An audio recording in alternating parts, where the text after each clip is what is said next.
Pozdravljeni. Na vrsto je prišel tudi zadnji briefing, prispevek, v katerem bom skušal obrazložiti vse tiste pomembne podatke, ki jih je po mojem potrebno vedeti pred veliko nagrado Mehike.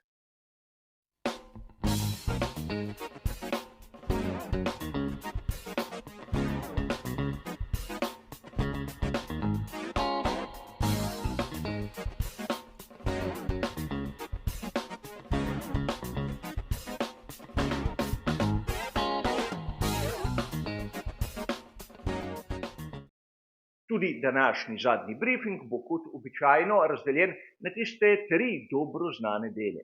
V prvem si bomo ogledali vse tisto, kar se je zanimivega zgodilo na kvalifikacijah.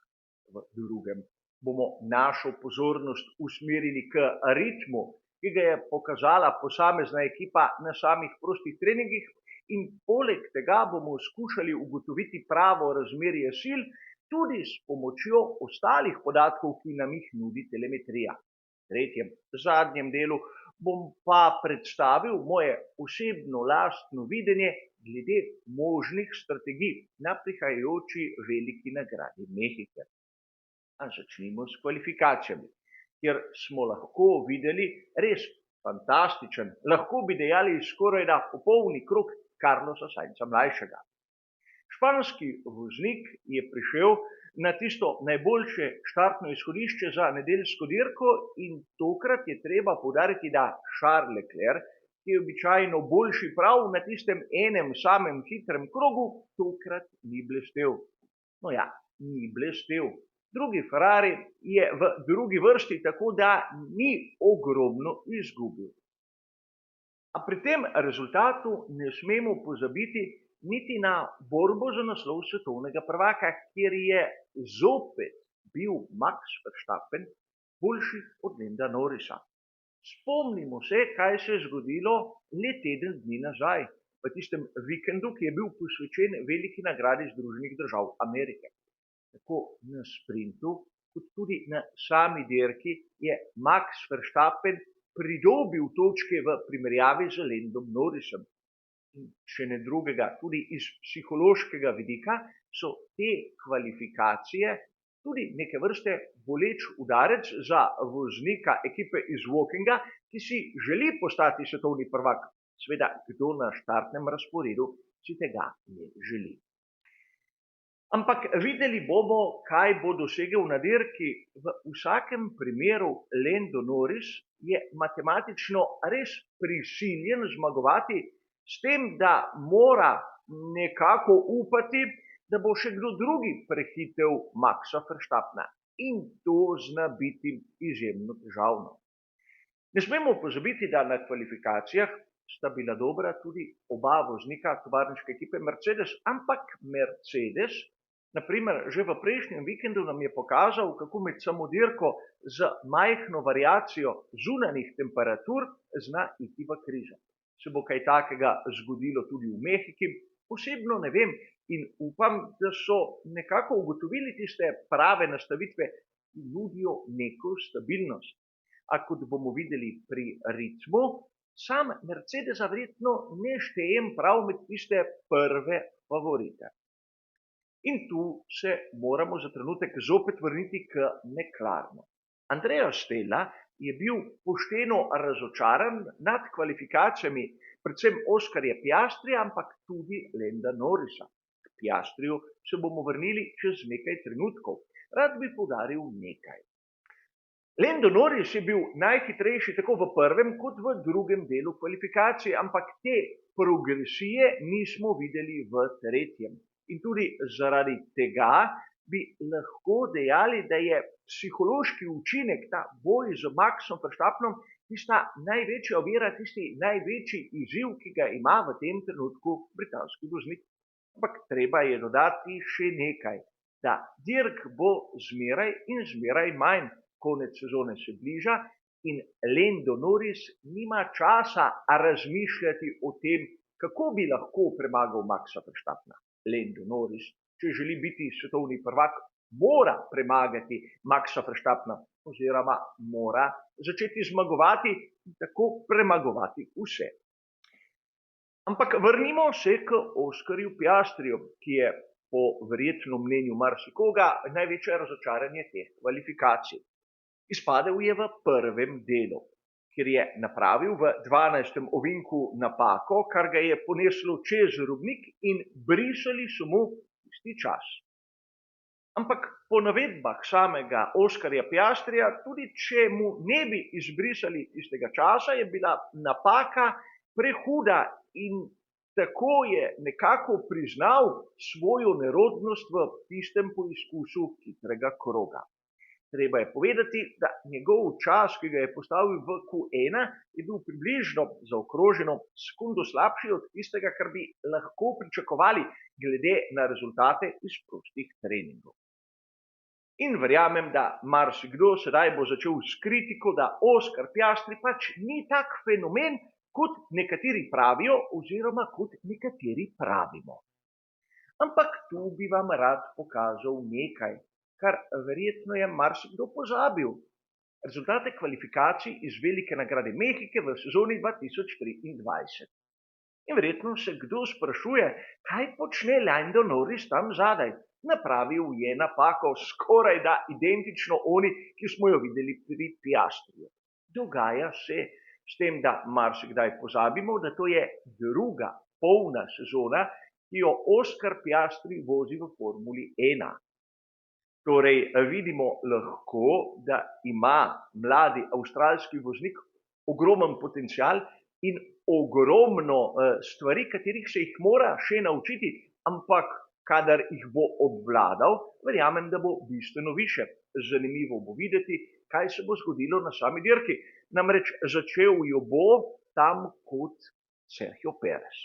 In to, da Sergio Perez izpade v prvem delu kvalifikacij, ni novost, ampak verjetno na domači veliki nagradi si je želel bistveno boljšega rezultata. Tako on, kot tudi ta srčna publika, ki je množično prišla navijati za svojega lokalnega junaka.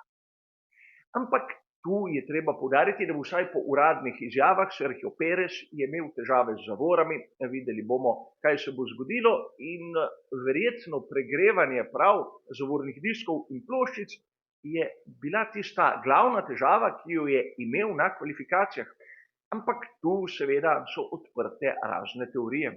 Kaj se bo zgodilo v sezoni 2025, ne vem, ampak obstaja možnost, da bi lahko v ekipe, katere nadzira Red Bull, prišel naprimer Franco Colapinto. Ampak prav Franco Colapinto, ki je eden tistih voznikov, ki priteguje največ pozornosti tu v Mehiki, pač je pokazal, iz kakšnega testa je. Presenetil je dvakrat, o tem ni dvom, ampak tu na kvalifikacijah se vidi razlika med njim in med Albonom. Vidimo lepo Colapinta na 16. mestu, medtem ko je Albon ležerno 9. In tudi to je nekaj, kar moramo upoštevati. Res Colapinto ni slab, ampak kot sem dejal že mnogokrat, ni nekaj tako izjemnega, da bi si takoj zaslužil nek prehod v tiste dobre glavne ekipe. Franco Colapinto zagotovo ni na nivoju tistega, kar je pokazal Andrea Kimi Antonelli ali pa Oli Berman. In o tem se marsikdo ne bo strinjal, a to je moje mnenje. Ne smemo pozabiti na samih kvalifikacijah tudi enkratnih rezultatov pri ekipi Haas. Njihove izboljšave, ki smo jih videli prejšnji teden na veliki nagradi Združenih držav Amerike, očitno delujejo, vsaj na tisti en hiter krog, 7. in 10. mesto, kjer je bil Magnussen boljši od Hülkenberga. Tudi Magnussen mora popraviti malce svojo kariero in dobiti pogodbo izven sveta Formule 1.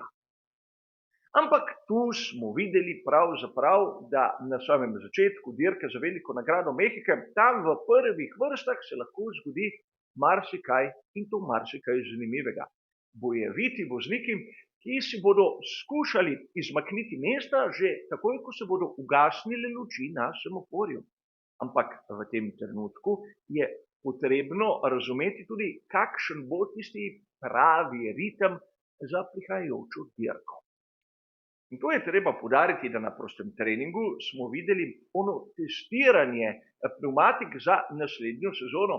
Zato je bilo potrebno uporabiti tudi malce korekcijskih faktorjev, da bi prišli do nekih dokaj realnih številk.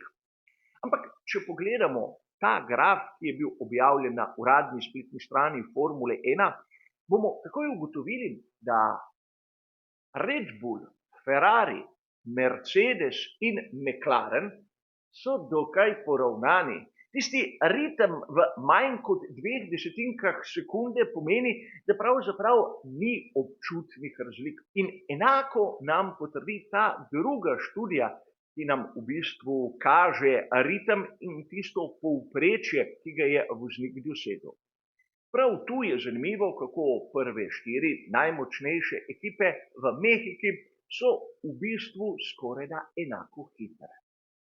Ampak to je ritem, tisto povprečje, ki ga voznik doseže na krog. Zanimivo je videti, kje je boljši, na primer, Carlos Sainz mlajši. In tu, če pogledamo malce telemetrijo prvih 3 na samih kvalifikacijah, bomo takoj ugotovili neko singularnost. Namreč voznik Ferrarija je dosegal višjo hitrost na določenih delih proge. In seveda, če pogledamo tiste rezultate najvišjih končnih hitrosti, bomo videli, da tako Leclerc kot Sainz sta bila res med onimi, ki so dosegali najvišje vrednosti. Ampak po drugi strani, če pogledamo tu mikrosektorje, bomo dobili potrditev, da na tistih ravninskih delih proge je bil Ferrari boljši od ostalih. In to lahko preneseno pomeni, da Ferrari bodo imeli malce lažje življenje pri prehitevanju in po drugi strani se bo lahko Sainz malce lažje branil pred nasprotniki, ki mu bodo lahko prišli blizu, seveda v tistih mešanih tehničnih delih.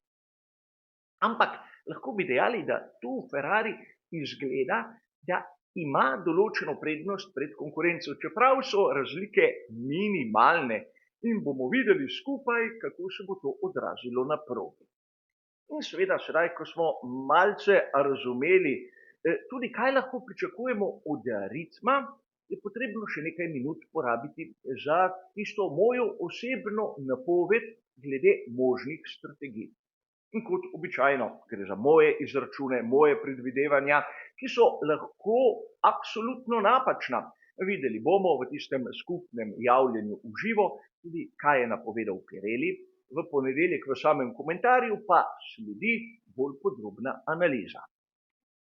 In če začnemo s tisto najbolj običajno, najbolj dolgočasno, najbolj predvidljivo strategijo, je ona, ki predvideva en sam postanek, začeti na pnevmatiki medium, odpeljati približno 27 krogov in nato 44 na pnevmatiki mešanice hard. In seveda to bi lahko dejali, da bodo izbrali vsi tisti, ki pravzaprav nimajo kakšnih večjih težav oziroma si ne upajo tvegati. Po mojih izračunih je možno narediti tudi strategijo z 2 postankoma. In seveda z 2 postankoma na naslednji način. Začeti naprimer na pnevmatiki soft, odpeljati naprimer 14 krogov, nato na pnevmatiki medium 28 oziroma 29 krogov.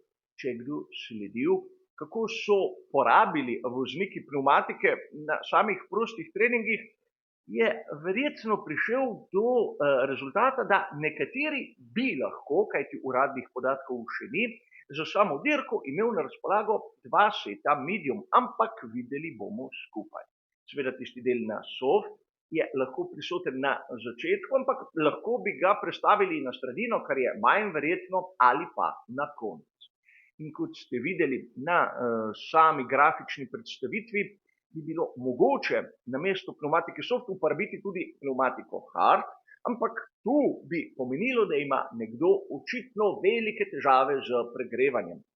Namreč dolžina samega stinta ne bi bila tako pomembna, važno bi bilo pripeljati do konca. Šlo bi za prvo strategijo, kjer bi seveda po sili razmer dodali še en stint na pneumatik medium, kajti drugače dirke ne bi končali. In seveda imamo še tisto tretjo varianto, ki je verjetno še najbolj drzna.